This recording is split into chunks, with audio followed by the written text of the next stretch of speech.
So this isn't going to be your average TED Talk. It's a cry for help, it's a call for action, and most importantly, it's a message from my heart.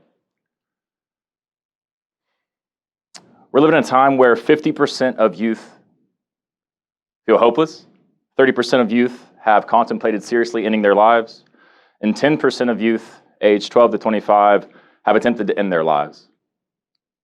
50% of our youth are being raised by their grandparents. 25% of youth are experiencing obesity, and 25% of our youth are living in poverty. So what can we do to help? Just 3 days ago, I was on the phone with 988. And for those of you guys that don't know what 988 is, it is our National Suicide Prevention Hotline. So at any moment, you can pull out your cell phone, dial 988, and you'll be connected directly within just a matter of minutes to somebody during your most vulnerable moments. And you may ask, why was I on the phone with 988? Well, because I was overwhelmed with the thoughts that were whirling around in my head and the emotions that I was feeling. And some of you guys may be able to relate. Apparently 50% of the youth today can relate with that feeling. So I was driving through traffic and I thought, I just need to talk to somebody. Like, is that such a far-fetched idea that I need to talk about like what's going on in my life? I'm so overwhelmed, like I need to connect with somebody. There's all these vehicles whirling around me. I'm thinking there's hundreds, if not thousands of people in this town who likely feel the same.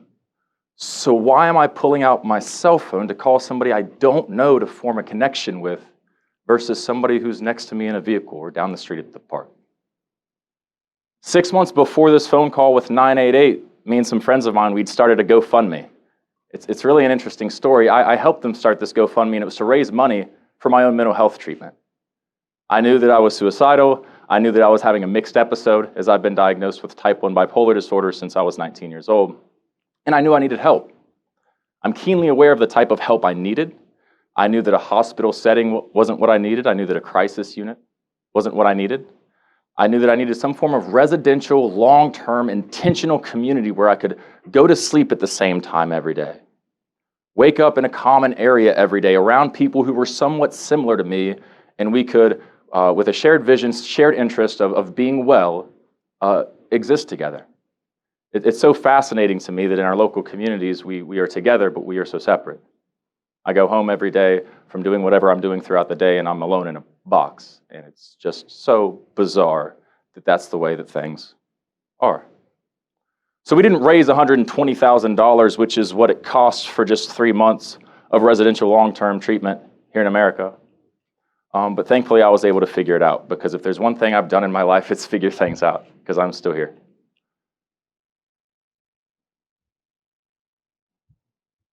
So we ask, what can we do to help? And how did I get here? We look back at my childhood at age 8. I remember hiding underneath the vanity in my mother's room as I heard cries and screaming coming from downstairs in the kitchen where her and my dad were fighting. And I was on the phone again, but it wasn't 988, it was 911. And I was asking for help because I was scared. As an 8-year-old, I didn't know what to do, but I knew that this wasn't okay. So I called 911 and the cops came and they cleaned up the mess. And that was just another collection to my storybook of memories from my childhood that wasn't very typical.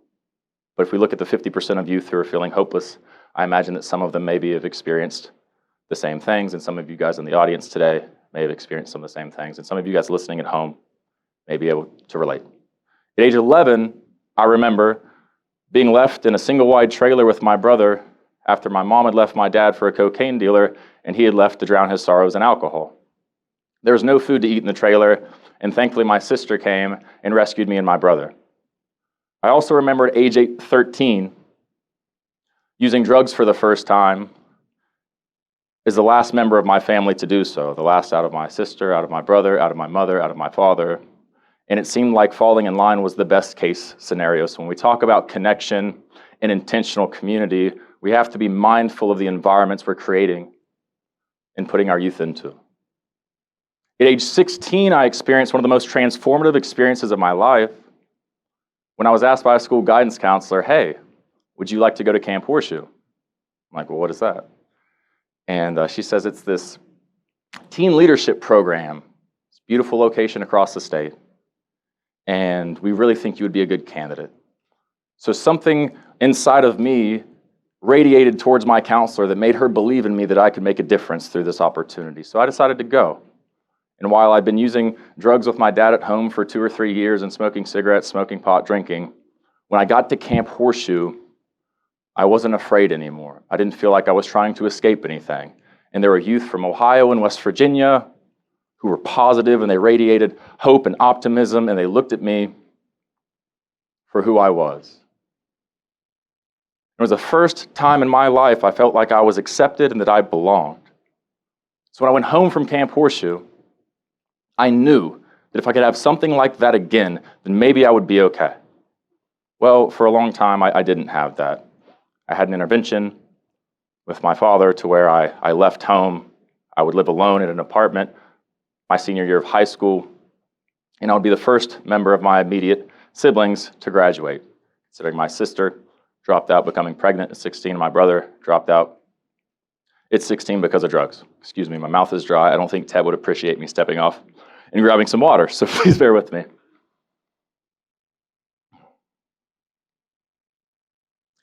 I remember when I graduated high school, the conditions of me staying in the apartment were that I could stay there until I graduated. So I got my diploma and said, well, I guess I'm homeless. So I slid the key to the apartment underneath the door, shut it behind me, and what am I going to do now? If I could just get back to Camp Horseshoe, maybe I would have a chance at a life that, for a week I experienced, but knew nothing really about. So I walked. I took off on the interstate and walked over 20 miles to try and get to Camp Horseshoe. It's a 3-hour trip. I did not make it. I fell asleep in front of the library steps at a very small community where I'd gotten on the computer and reached out to my sweetheart at the time and said, could you please call Camp Horseshoe and let them know that I need help? So I woke up on the front steps of the public library, and there was my mentor. He was the director of Camp Horseshoe at the time. He had come to save me. So I worked at Camp Horseshoe that summer, ended up going to college. And over the course of my early adulthood, I would go to college 3 different times and not succeed any of them. First time, after 2 months. The second time, I only lasted a day. And the third time, I didn't show up because I was too strung out on meth.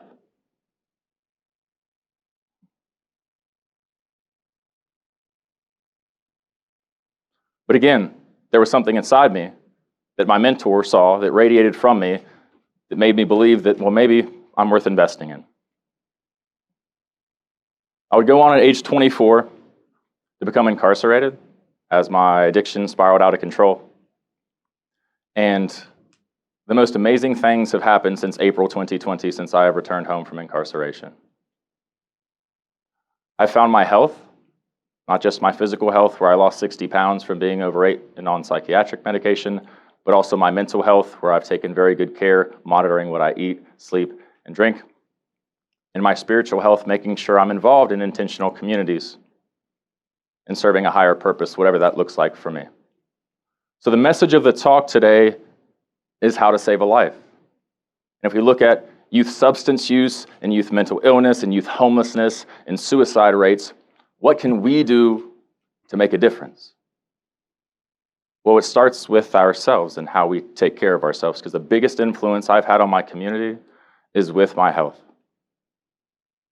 So if we look outwards and we see these different challenges, let's look inwards and see what we can do to correct ourselves. And from that, we step one circle outwards into our family, into our social groups. And because of the person we've become in firm health, we can then contribute to show up for the people who love and need us. And from there, we can reach out into our greater community. And we can be a part of intentionally designing communities that don't shove people into dark boxes who have potential and a need for encouragement and support. It's alarming to me that we spend so much money and time trying to figure out how we're going to create a mental health treatment system. And we set appointments and assign people case managers and therapists and psychiatrists and peer supporters. And we have residential treatment and sober living and transitional living and all of these systems to try and help people, when all I really need is to sit down in the chair next to somebody in this audience and have them listen. Better yet, maybe I could just listen to them. Because as I'm whirling through that traffic and I'm overwhelmed and I want to kill myself, which is customary. I know that it sounds extreme, but having a severe mental illness, it is just part of me. And if we look back at who I was at age 8 or age 11 or age 13, maybe if as a community we had done better at how we thought through the way we design our communities and support our families, maybe I wouldn't have experienced that childhood trauma. Maybe I wouldn't have used those drugs. Maybe I wouldn't have dropped out of college. Maybe I wouldn't have committed those crimes. So since I've come home from prison, I've been dedicated to taking care of my health, being a positive friend, positive family member to my chosen family, and a positive contributing community member. From murals to running in a shark costume, to developing youth programs, to cleaning up neighborhoods, whatever I can do to make a difference, I know that it does. So when you're sitting at home feeling overwhelmed, what's the problem? You're disconnected. How do you change that? If you got to call 988, man, that's the answer right now. But beyond that, where can you find meaningful in-person relationships to vent? Sometimes it only takes 25 minutes to get from a place of I want to kill myself to I'm okay. We're back to taking care of our health. And we're back to focusing on youth at a very young age. The earlier we get to youth, the better it is.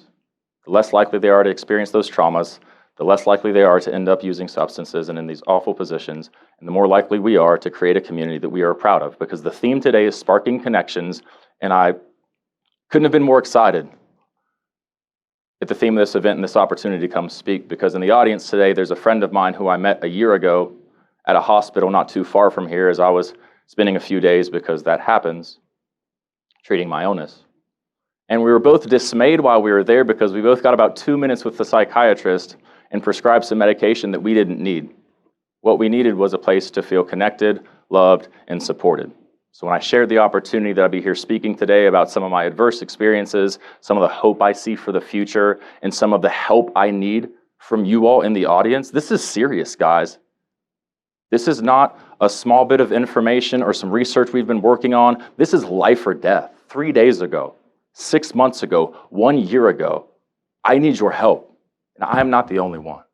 So when you leave here today, I want you to leave empowered. I want you to leave inspired. I want you to leave filled with hope that, man, that guy really doesn't look like he's been through all of that. And think about that when you look at anybody you're passing.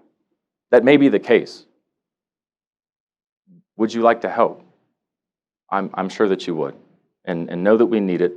And know that by taking care of yourself and reaching out, taking your light, passing it on, like the counselor and my mentor did to me. That's how we provide meaningful connections, and that's how we provide hope, and that's how you save a life. Thank you.